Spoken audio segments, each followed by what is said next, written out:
I've been waiting all year for this one. 2021 was the worst year of cinema that I have ever experienced. I saw movies this year that were like the mecca of awful, and I have been waiting for a while to come on here and rip into some movies that I've already ripped into. This is my list of the 10 worst movies of 2021, and I know that there's people out there who say, oh, I don't know why they're British. I don't like making bottom 10 lists because people worked hard. You have to respect the artist. You know what I say? Fuck the artist. If you made movies like what I saw this year, you have no artistic integrity. So I look forward to telling you that your movie sucks. Before I get to my top 10, though, let me run down a few honorable mentions. Willy's Wonderland, a neat premise. It could have been fun, kind of an exploitation-y, little action comedy. It totally falls flat, poorly directed. It's just not fun at all. Without remorse, this one almost made my bottom 10 list. Outside of a committed performance by Michael B. Jordan, there's nothing in this that I found enjoyable. And the last honorable mention, and people are going to get mad about this, and that's fine, Denis Villeneuve's Dune. I've really tried. I tried with this movie, and I just think it's so boring. Glad people liked it. I cannot put it on my bottom 10 because it looks too beautiful and too much effort was put into it for me to completely trash it, but I believe this is a really bad movie in which people just saw something that wasn't there. So, let's get to the main attraction. 10 worst movies of 2021, starting with number 10, Mortal Kombat. This movie has its defenders. Some people claimed it to be the first really good video game movie. It's not. The action is entirely dull. The characters are non-existent. I found all the punch-up dialogue to be remarkably unfunny. The film noticeably drags after about 15 minutes, and I like the way it began, and then it just completely falls apart. You're just waiting the entire time for the thing to end. Number 9 is Tom and Jerry. I said in my review that this would be high up on my bottom 10 list, and it's only number 9, and it's uninspired, it's unfunny, it's lazy. The film's supposed bread and butter, the Tom and Jerry slapstick, I found very lame. It weirdly has a very talented human cast, and they waste all of them. The movie is short, and outside of simply being a poorly told story, there's nothing in it that I found offensive, which is why it lands only at number 9, but don't get mistaken by its placement. This is a terrible movie. Number 8 is Thunder Force. I believe this movie will be way higher up on many other people's lists. I went off in my review about how I believe that Ben Falcone is the worst director in Hollywood. I take back none of that. It's a spectacular failure. This is going to be the one movie that I'm going to look back on and say, how in the world was this not higher on the list? Because it's completely unfunny. The direction is aimless, and yet somehow there are 7 movies that angered me more in 2021, but don't get it twisted. Thunder Force is a movie you should absolutely avoid. Number 7, The Little Things. What an absolute piece of shit. It wastes the talents of Denzel Washington and Rami Malek. The movie has zero semblance of personality or authenticity. It features what I believe is just a hilariously bad performance by Jared Leto, and as bad as he is, he's the one thing about this movie that actually makes it remotely memorable. I rarely use this word to describe a film, but this movie is pathetic. It's a lame duck. Nothing about it is exciting or engaging, and it underutilizes the talents of some truly great actors. Number 6 is Zack Snyder's Army of the Dead. I did review this movie, and I chose not to upload that review. I didn't say anything in it that was like horribly offensive or anything like that. I'm way beyond that in my life, but I remember watching it and thinking, this is a little bit too brutal towards Zack Snyder, who is somebody that I genuinely like as a person, and I root for him.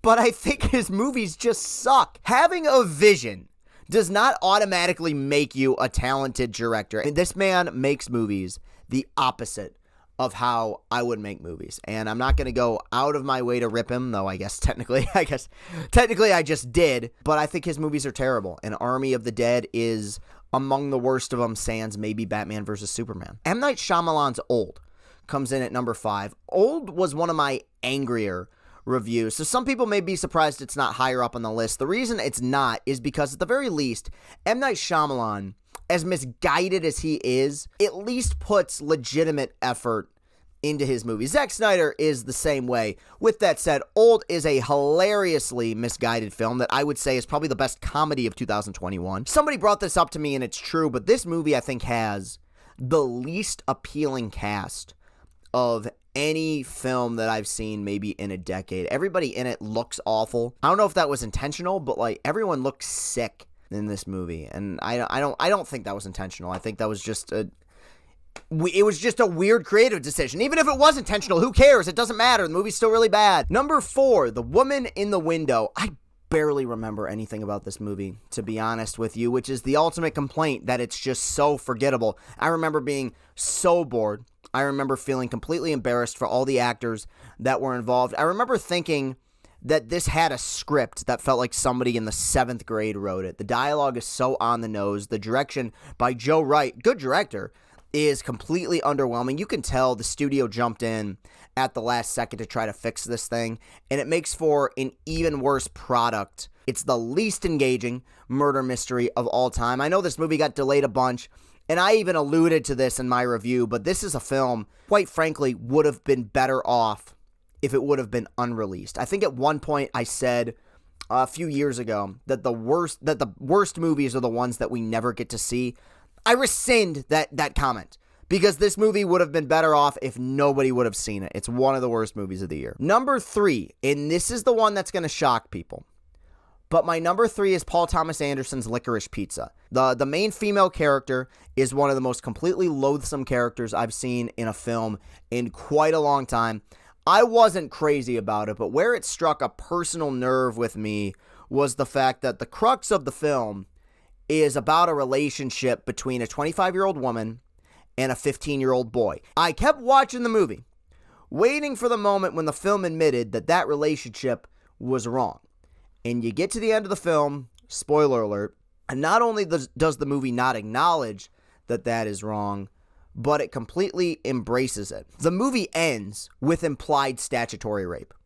And yeah, I know it's not full-on sex scene, but they weren't going to spend the next 3 years holding hands, okay? I felt unclean watching this movie, and it speaks to the hypocrisy of Hollywood that they do all this ridiculous virtue signaling, and yet when you have a film that celebrates the relationship between an of-age woman and a well-below-age man or boy, people celebrate it. Why? Because Paul Thomas Anderson made Magnolia. Because Paul Thomas Anderson made There Will Be Blood. I hate this movie so much, and I've seen so many defenses of this piece of crap saying, well, you know what? I felt like the pedophilic relationship was actually handled pretty well. There ain't no such f***ing thing. In a lot of other years, this would be number 1, but there's somehow 2 movies that are worse than this. Number 2 is Venom, Let There Be Carnage. This movie features very talented people who are just embarrassing themselves. Tom Hardy is awful. He's awful. And I'm tired of him giving a pass. Now, I acknowledge that he is given the unfunniest, okay, the unfunniest dialogue ever given to anybody in a movie, but he stinks. And while he's not nearly as deep a character as some people make him out to be, I think that Venom could be a really neat villain. He is a neat villain, and I think he could be a very interesting anti-hero. In this movie, there are 0 layers to this character. Comedy, like I said, is completely obnoxious and unfunny. So this is the only movie on this list, and one of the only movies ever, that actually gave me a headache. This, to me, is the worst comic book movie since Batman and Robin. Much like Licorice Pizza, it would be a lock for my number 1 in a lot of other years, but this was just an exceptionally terrible year in cinema. And that leads us to my number 1 worst movie of 2021. If you've been watching my reviews, you know that this is no surprise. The number 1 worst movie of 2021 is Music. I did post a review for this movie back in February, and it's not one of my better reviews. The reason for that is because the movie just made me so angry. With that said, in my personal defense, I think most videos posted about this movie that have been on YouTube have been lame because everyone can't stop talking about the representation of autism or SIA, or I'm getting tired of hearing the word ableism. While all of those complaints are valid, and I'm going to talk about them here in a second, nobody seems to point out the fact that the movie, before all the problematic stuff that's in it, is terrible. It's poorly directed. The musical sequences are, they're just so boring and uninspired. I can't talk right now. These movies just make me so angry. The performances across the board are really bad. I mean, there are embarrassing performances by people who I know are capable of doing really wonderful things, like Leslie Odom Jr.